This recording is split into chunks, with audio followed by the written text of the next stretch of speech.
A lot of banks just don't understand the real estate investment space. So listen, if you got a lot of cash and you want to put a big down payment to get cheaper money on your real estate flips, go for it. If you have that ability, they're a great option. Cool. Let's get that out of the way. Let's talk about why. Well, first off, like we talked about in an earlier video a few weeks ago, banks want to deploy money in bulk. Hundreds of millions, billions of dollars. The real estate investment space is just not a big enough space for them to begin with, especially in $150,000 increments. And more importantly, they hate servicing loans, especially ones with a construction component on it. So you're kind of, they can't give you advice on these deals. They don't know it. They know finance. That's about it. That's all they care to do, right? You need a local expert, a hard money lender, somebody who's also a real estate investor, the person that's lending you the money. And a private lender isn't a good source either, because a private lender is probably just some sort of just looking to passively get a good return on their money. Not enough experience. A hard money lender is a full-time profession. This is what we do. We buy real estate. We lend money on real estate on a full-time basis. Every day we're working on transactions. We're working on loans.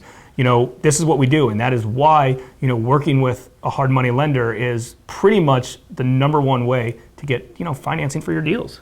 Yeah, I find what Jay's saying, it's almost like we're also called bank, right? Hard money bankers, hard bank. We operate in two different worlds. We really do. We intimately know the investments, the markets we're in. I intimately know, the Philadelphia market, the counties around it, the South Jersey market. I can tell you streets, blocks. Jay knows Northern Virginia, D.C., Maryland. Subdivisions. Everything. Your bank is not going to know that. It's not the market they're truly in. They're in retail. They're more towards retail, and they dabble in investment. We are in investment. I don't know anything about retail, to be quite honest, but I do know about investment properties, and there is a huge distinction there when you're dealing with flips or making serious money on projects. So you want to make sure that you're putting the information into the right box, whereas a bank is not the right box for an investment purpose. We are.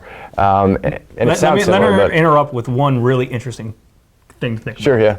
If you go to a bank and your credit is not the best, and you have a property worth $500,000, there's a lot of properties like that in our market, and you want a loan for $100,000, and you don't have perfect credit, and more importantly, you don't have financial statements or tax returns to prove, your income, that deal is out the door. Yeah. Right? Not for us. That deal is out the door for a bank. Yeah. Right? They're out of it. And more importantly, even if they felt like it's a good loan on their balance sheet, a regulator would come in and be like, yeah, this deal doesn't work. We just don't get it. Like, we don't want to deal with that credit. Mm-hmm. Right? They'll call it crappy paper or whatever the case is.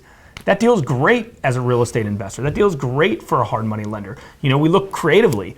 When someone says, what is your credit score requirement, what do you tell them?